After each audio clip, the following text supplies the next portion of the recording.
The other day, Esther was walking with a friend around the loop where she lives in Del Mar.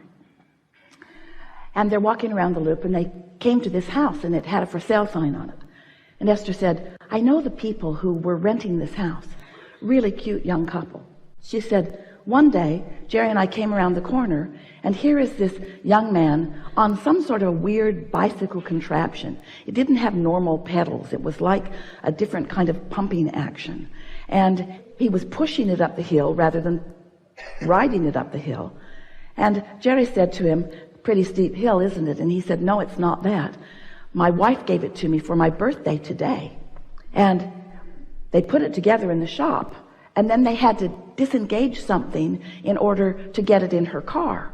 But she didn't realize that they disengaged something, and so I had no brakes. And Jerry and Esther said, oh. So they visited a little while, really enjoyed these really beautiful people, and off they went. That was about 5 years ago. So Esther has not seen them. She has not been there much. She has not seen them. She has not even thought about them in all of this time. Until this day, 2 days ago, she's walking with Julie around the loop, and they see this house is for sale. So Esther tells that story. Then they finish their walk, get in the car, go to Roberto's for lunch, and on the way is that kid on that machine in a whole other part of the town. Esther said, law of attraction is my freaky friend. And we said, alignment is your freaky friend. In other words, when you are tuned in, when your resistance is non-existent, then everything that is important to you, big or small, demonstrates itself to you, because everything is known about everything. And when you are emitting a vibration, you are sending out a signal that is calling something back. It's what law of attraction is. That which is likened to itself is drawn. So one might worry that, well, if law of attraction is on all things big and small, am I not going to be inundated by data? And we say, yes, you are. You are inundated by data all day, every day, that represents the balance of the vibration that you put out. Everything that you are feeling is an indicator of everything that you are thinking. So what is a thought anyway? We want you beautiful manifested beings sitting as clumps on these chairs. We want you to understand your vibrational nature. We want you to understand the nature of this vibrational universe. We want you to understand that a vibration is a vibration, is a vibration, is a vibration, is a vibration. You know that story that you've been telling for so long? If a tree falls in the forest and there's no one there to hear it, does it make a sound? The answer is unequivocally no. It does not make a sound, because sound is the byproduct of the translation of the vibration by a receiving mechanism. It takes a focuser. It takes an eardrum. It takes something to turn that sound into something that can be received. Are you sort of kind of getting that? So there are vibrations all around you, and you have practiced yourself into being the receiver of them. We just want you to practice yourself into being the receiver of the ones that feel good. Not the ones that feel bad, not all the ones, which means we want you to no longer be conditional focusers. You see something that feels good, you look at it. You see something that feels bad, you look at it. Not much discriminating. We want you to be so discriminating that you pull your attention at the earliest, most subtle stage that you can find, away from those things that don't feel good. We want you to tune yourself to this high frequency of who you are. So this is the big picture. You were source energy before you came into this physical body, and splat, now you're here. But the larger part of you is still non-physical, and still that pure positive energy, still in that place of non-resistance. So here you are, just like you planned, exploring contrast. That's a good thing, because if you don't know what you don't want, you cannot know what you do want. You must have that focusing experience in order to define and decide what you want. So at all levels of your being, you're launching these rockets. The cells of your body are also launching rockets. You're launching rockets of desire. You're launching rockets. Raunchy rocket. You're launching rockets of evolution and expansion. And the source within you is becoming. And now you have two vibrational points of view.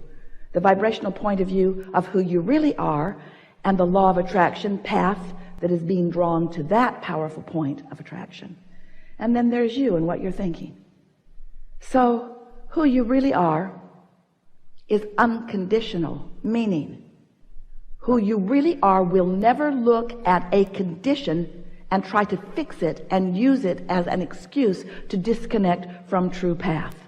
And when you do, you get crossways of your energy. So here's this source energy part of you calling all things that you are asking for to that you, and calling this physical you to that you, calling you into alignment with who you are. And when you are not fixated on something that you're pushing against, you find that vibrational path easily, and you feel that flow and that ease, where as soon as you think about something, it begins to manifest. So here's the part you might not know, because we've told you all those other parts many times. This is the piece you might not know. So there is this vibration. Could be not perceivable. Could be trees falling all over in the forest and no eardrums there to interpret the vibration into what you call sound. So here's this vibration. But as that vibration evolves, as it gains momentum, it becomes more noticeable to those who are on the wavelength of it. So then, the first manifestation, let's call it a manifestation, the first you turning a thought to a thing, the first manifestation of this vibration is a thought occurs to you and an emotion is so close on the heels of it, you can't tell which came first, the emotion or the thought. But there they are. An emotion within you that is a manifestation of that vibration. And now you're rocking and rolling. Now you are on the path. Now you are in the perceptive mode. So here's this thought. Let's call it your path. And here you are with this thought on this path. Now if you don't do anything to divert your path, if you don't contradict it, if you don't say, yeah, but, if you don't say, oh, that's a really good idea, but I could never do it, or oh, that's a really good idea, but I've tried that before and it didn't work. If you don't take that path and divert it, the momentum of that path is going to increase. And as the momentum of that path increases, now your ability to perceive even more is going to happen. So now it's not just a thought and a feeling. Now you're beginning to rendezvous with blue bicycle contraptions in places. In other words, now manifestations are happening that are evidence to you of your path. Hear it. You're not deluded path. You're not convoluted path. You're not contradicted path. You're not shooting myself in the foot path. You're not defensive path. You're not justifying path. You're not rationalizing path. Just a pure thought that is not contested with a belief that you've practiced. So what are you going to do? You have a lot of beliefs. You have a lot of beliefs that do not serve you. And the reason we know that is because you have a lot of desires that have not manifested fully. They get to the idea phase and then you kill them with contradictory thought that doesn't feel good when you think it. It doesn't feel good when you think it. So what most of you do, even though it didn't feel good when you thought it, because you weren't seeking alignment with source, because you didn't understand all that it meant. You weren't seeking alignment with your own inner being or alignment with your own desires. You sought alignment with somebody else's opinion. And they have so many differing opinions. We don't know how. You just don't go out of your mind as you talk to so many people about so many things, as you convince yourselves why you can't do this and why you can't do this, or why they shouldn't do that and why they shouldn't do that. What we want you to understand is that if you could leave the peanut gallery out of everything that matters to you and not dilute or divert your path, that momentum from a vibration to a thought, to an idea, to an emotion, to a rendezvous, to full manifestation would happen with you all day, every day, on everything that matters to you, on everything that matters to you. And if it's not happening, it's for one reason and one reason only. You're introducing contradiction to your vibrational equation. And it's all right. Everybody does it. You just don't want to do it so much that you feel negative emotion about it. When you feel negative emotion about it, that's your clue to do something different. So, here's an example. So let's say that you have a very clear sense of how you want to feel today. So you go over to someone's house. Maybe you're related to them. And they're having a no good, very bad day. And so you sit in the middle of it and you listen to them squabbling and you watch a sort of escalation of it. Maybe they're children, maybe it's adults and children, a mixture of some sort of people in disagreement with each other about something. So now, if you have been following your path of least resistance for a while and you are tuned in, tapped in, turned on, now you are in a position where you can experience and live and feel the joyful experience of living unconditional love, because you are so in alignment with who you are. You've practiced it so well. Your vibration is so strong that even though this is going on, it's not ringing your bells. It's not hooking you in. You're not feeling any defensiveness. You don't feel like helping the victim in the scenario. You don't feel like piling on to the one that's being picked on. In other words, you are vibrationally aloof from it. There's no hook for you in this situation. So you can sit there, you can be there, you can be unconditional. Here's a condition that is happening that's making all of them nuts, and it's not making you nuts because you are in a different vibrational place. It's not threatening you. You don't feel defensive about it. You don't feel like you need to defend anybody else about it. You are tuned in, tapped in, turned on. You've been down that road so many times. You have found your place in it, and you're sitting there, and you may be the only one at that party having a good time, but you are, and what's going on doesn't matter. Or you haven't practiced your path of least resistance all that much. You're wobbly in your vibration. You know what you want, and you know what you don't want, and all of it's sort of active. And so you sort of blunder into this experience, and they're not getting along, and you notice it, and you're annoyed by it, and then you're trying to pick a side, and you really think that that was unnecessary. You really didn't need to say that. No, this is going to get a lot worse before it gets better. And so you sit there, and you're sort of gritting your teeth, and you're trying to ignore it, but you really can't. And now they're looking at you like, what do you think about this? And you're looking away, and they're thinking, well, why are you looking away? And you're thinking, well, I'm looking away because you're all making me nuts, and I don't really like being here, and I'm all out of whack. And then you finally do leave. You finally do leave. You finally, now this is the part we want you to hear. You finally do stumble on to your path of least resistance, but not until you have suffered mightily.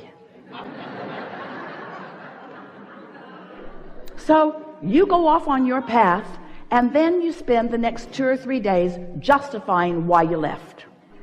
Now the phone calls come. Why'd you leave? Really don't want to talk about it. No, really, why'd you leave? Really, I don't want to talk about it. Tell me why you left. I don't want to talk about it. You were mad at me, weren't you? You left because you were mad at me. No, it wasn't that. Why did you leave then? Tell me why you left. And so what we're saying to you, if you can find your path in the early subtle stages, you will ride out any storm, and eventually you will find fewer and fewer and fewer and fewer and fewer storms.